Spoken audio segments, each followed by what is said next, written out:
Hello and welcome to Lab 4. Um, we're doing some a disassembly today, strictly looking at assembly code within Binary Ninja. So let's go through the lab. Um, we're looking at this PIA VPN.exe malware, and we're going to start by looking at this shell execute W API function. Um, and so the first thing that we're looking at here is one, within what function is the call to shell execute W made? We're currently in this sub 402A30 function. I got here initially via going through the triage view and searching for the shell execute W call. But we land here and we're asked what command does it actually run. Um, and so, right, we see the shell execute W call here and um, took a look at the actual Microsoft documentation for how many arguments this function takes, and it's six arguments, and so you could see the 1, 2, 3, 4, 5, 6 being pushed onto the stack above.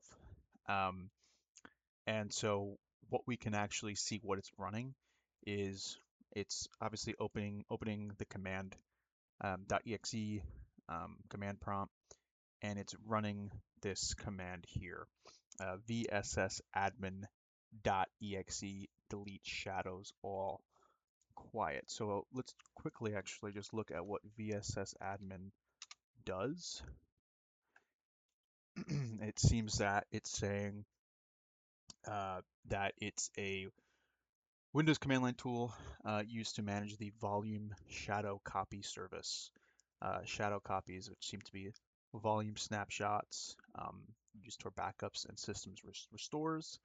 And it actually looks like it's deleting those. So we can make the assumption that, hey, maybe this is a ransomware and it's preventing you from, doing a backup.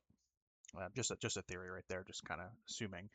But yeah, you can see that it looks like it's deleting all of them, and this /quiet uh, argument, what does that do? Uh, let's see, /quiet suppresses all prompts and error messages during the deletion process. Okay, so hiding evasion. Okay. So the next question is how many arguments does it take? And we just kind of covered that. It takes 6. We can see that then being added onto the stack. And what instructions in the disassembly, how many arguments and what instructions in disassembly support this conclusion? Yeah, so 6. Like I said, we can see the 6 push operations onto the stack. What calling convention does shell execute W use? Well, initially when I had just clicked it, I could see here that it's a standard call, but without even reading that, you can make the assumption that it is, or I guess more of an educated guess of kind of looking at what we see here. You see that all of the arguments that the function is calling are being pushed onto the stack rather than being in a register, which is how standard call, that's how that convention operates. And then you also see below here, um, we're not seeing the caller, which is this function here. We're not seeing any sort of cleanup. We don't see the ESP register or ESP. Yeah, we don't see ESP at all being modified here, not adding or subtracting. So we can make the assumption that the callee, which is the shell execute W function itself, is doing the cleanup.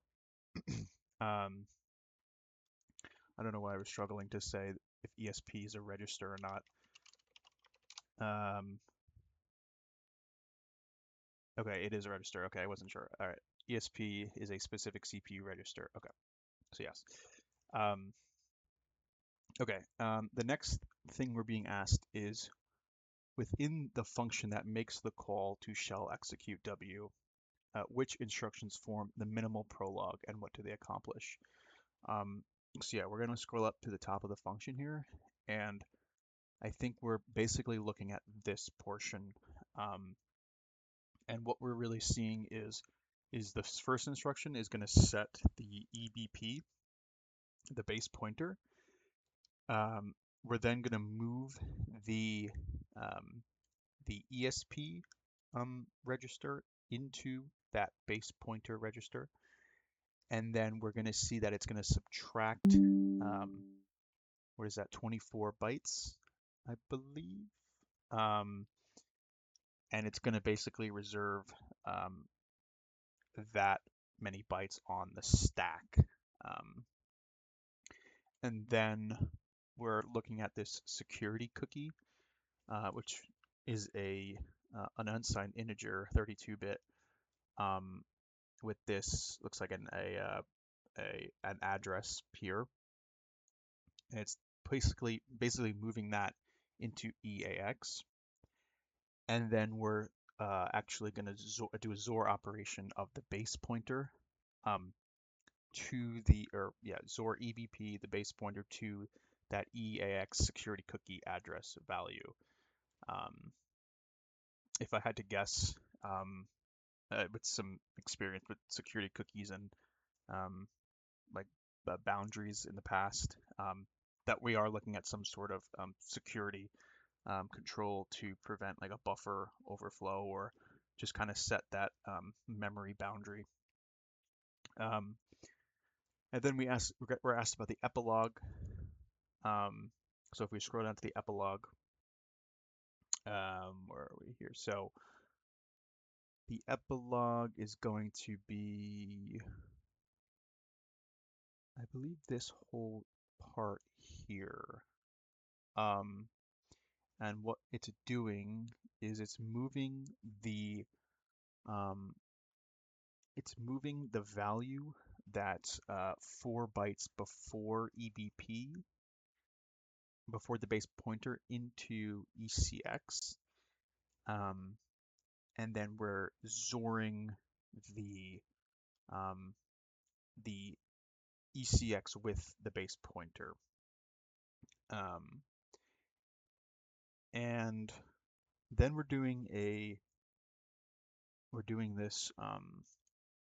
this function call here, which again we see that security cookie, and we see this BND, which I believe that's a boundary. What is that? Just doing some side searching here. Yeah, it's a boundary operation here, and basically it looks like what it's doing is it's what were we comparing here? It's going to compare, it looks like, the address of the security cookie with what's in ECX, and it seems that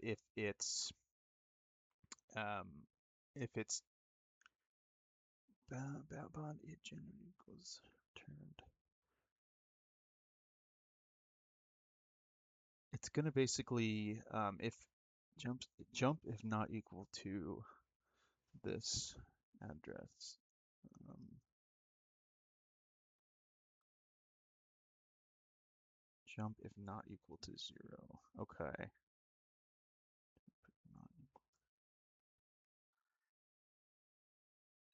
So it'll if what does this jump to? What is this?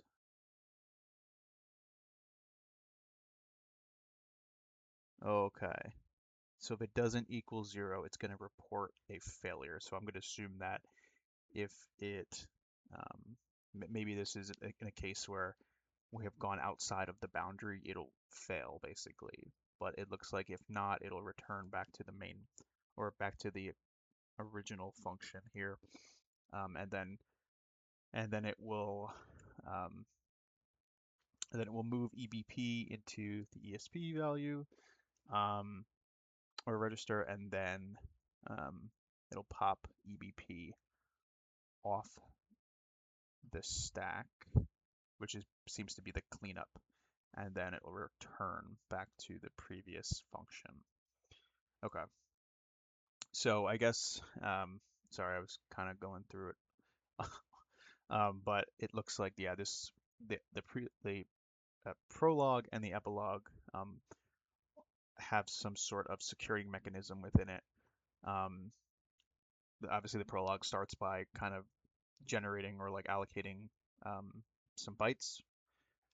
Then it does this kind of initialization of a security boundary, and then at the end it basically checks if that boundary was ever gone past or if it's still within boundary, and then if all good, uh, continue through the function and obviously clean up as well. So to keep it moving here, then we jump to the next question, which is asking about this function here. And we're asked what calling convention is being used on this function. Um, and so we can see here, we are pushing into registers as opposed to pushing onto the stack. And before calling, this function here, you can see it's like a mix of pushing onto the stack and registers, which is behavior of CDECL calling convention. And we also see here that we are cleaning up by moving the pointer register. So yeah, this is a CDECL. And then we're gonna now hop to here, and the lab basically is asking kind of what, like talk through kind of what's going on this line here. And we see this jump equals and then the address. So basically, it seems that what it's doing is um, we look at a couple instructions before this. We are running a compare operation, and we're comparing the um, the values of, oh, actually, hold on. So this function's running, then there's the cleanup, and then the ex is the return value of this function. And we're putting uh, that into this base pointer. Well, it would be, what is 0x25c? Jeez, in decimal. 604. We're basically looking at EBP minus 0x25c. We're looking at what's the value that's there. We are then comparing that value to 0. And so we're assuming that, okay, this function is probably returning 0 or a different number. And this is basically checking, it seems, that if, assuming 0 means success, that if that succeeded or not. But what we're kind of reading on this line is execution jumps to address 0x40488b if this function returned a 0. And then if we go to the next one, we are looking at this, I think that's a C function. We're comparing strings here. And you could see, and I believe that actually, I think I have it pulled up, yeah. Takes two arguments, 2 strings. We could see that with these 2 pushes here. And it's going to compare the 2 strings that's within those variables. Oh, actually, I should have kept that open real quick. Let's see. Okay, yeah, I actually highlighted it. So if the string pointed to by LP string 1 is less than the string pointed to by LP string 2, the return value is negative. If the string pointed to is greater than the string pointed. Okay, so basically if the strings are the same, it'll return 0, but if they're anything different, it'll be either negative or negative or positive numbers. Um, so what we can basically say is, um,